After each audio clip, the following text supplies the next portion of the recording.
हमेशा हम क्या करते हैं ना, दूसरों के डिसीजन को अपने हिसाब से या समाज के हिसाब से जज करते हैं। कौन किस परिस्थिति में क्या और क्यों डिसाइड करता है, ये हम सोचते ही नहीं।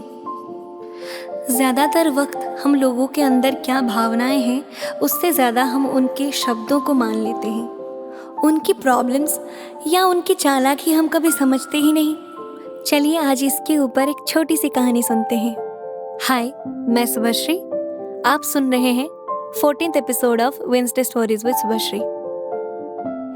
एक गांव में एक लड़का था। वो एक लोअर मिडिल क्लास फैमिली से बिलोंग करता था, पर पढ़ने में बहुत माहिर था। बचपन से ही सब जानते थे कि आगे जाकर ये कुछ ना कुछ अच्छा करेगा। अपने पिता के कंधे पर जो भी बोझ है वो अपने कंधे पर जरूर लेगा। बचपन से हर क्लास में वो टॉप करता था, बिना कोचिंग क्लास, बिना ट्यूशन के ही। उसने अपने हायर स्टडीज स्कूल के मिले स्कॉलरशिप पर ही कंप्लीट किया, और उसमें भी उसने पूरे स्टेट में टॉप किया। उसको स्टेट गवर्नमेंट की तरफ से एक स्कॉलरशिप मिली, जिससे वो अब्रॉड जाके हायर स्टडीज करे। इस बात से उसके परिवार, उसके सारे गांव के लोग, उसके टीचर्स, उसके दोस्त सब खुश थे। जाने का टाइम जब नजदीक आया, पता नहीं ऐसा क्या हुआ, उसने अचानक से घर वालों को बोला कि मैं जाना नहीं चाहता, मैं यहाँ से दूर नहीं जाऊंगा, जो भी आगे की पढ़ाई है मैं यहाँ से करूंगा। घर वाले ये सब सुनकर बहुत चिंतित हो गए और उसको बहुत मनाने की कोशिश किए, फिर भी वो नहीं माना। उसके बाहर जाने की इच्छा खत्म सी हो गई, और इस बात से सब बहुत परेशान थे और धीरे धीरे उसके ऊपर सब गुस्सा करने लगे। जब वो अब्रॉड जाने से मना कर दिया, फिर उसके बाद उसके स्कूल ने उसको इंसिस्ट किया कि वो आगे की पढ़ाई अब्रॉड ना सही, कम से कम स्टेट से बाहर जाकर अच्छी यूनिवर्सिटी में कंप्लीट करे।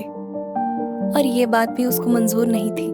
वो बस अपने घर, अपने शहर से बाहर जाना नहीं चाहता था। इसके बाद उसके घर वाले इतने नाराज हो गए कि उससे धीरे धीरे बात करना भी कम कर दिया।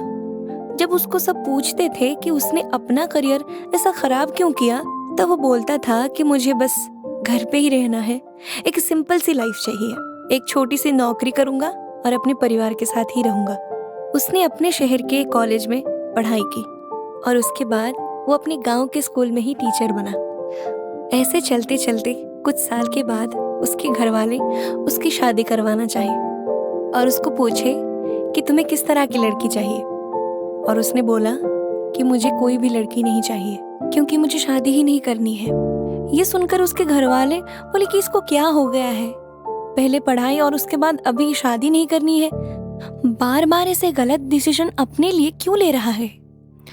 ऐसे ही चलते चलते 1 साल गुजर गया। अचानक से एक दिन उसकी तबीयत बहुत खराब हो गई। उसके बाद उसको हॉस्पिटल लेकर गए और वहां पे घर वालों को पता चला कि उसको ब्रेन ट्यूमर है और अभी वो कुछ दिन का मेहमान है और उसका कोई इलाज भी नहीं है। और ये बात उसको बहुत पहले पता चल गई थी।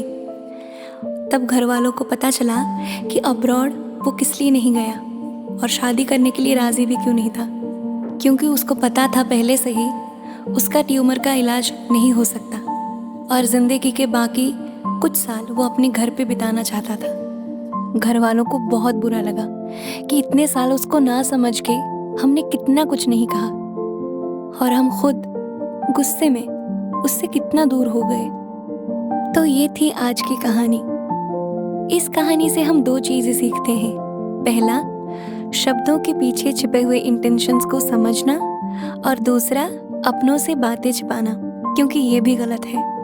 अगर वो लड़का पहले अपने बीमारी के बारे में घर वालों को बोल देता, तो जिंदगी के बाकी के कुछ साल अपने घर वालों के साथ एक अच्छी अंडरस्टैंडिंग के साथ बिताता। आशा करती हूँ कि ये कहानी आप लोगों को अच्छी लगी और कुछ सीखने को मिली। फिर मिलती हूँ अगली कहानी के साथ अगले बुधवार को। तब तक के लिए आदाब, सत श्री अकाल, नमस्कार, जय जगन्नाथ।